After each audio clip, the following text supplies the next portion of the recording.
Vai tev kādreiz ir tā, ka viss it kā ir kārtībā, bet iekšā nav miera?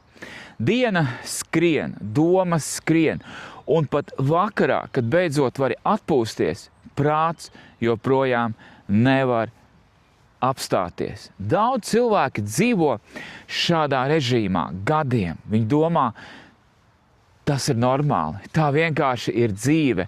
Bet bieži vien ķermenis un nervu sistēma vienkārši ir pārguruši.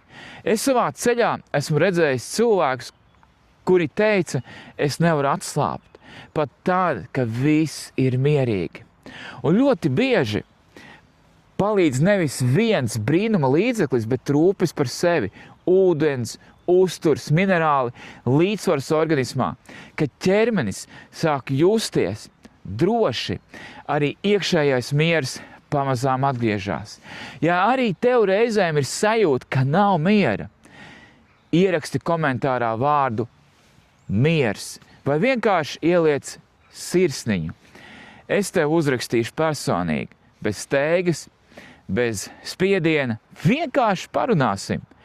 Dažreiz tieši saruna ir pirmais solis uz mieru.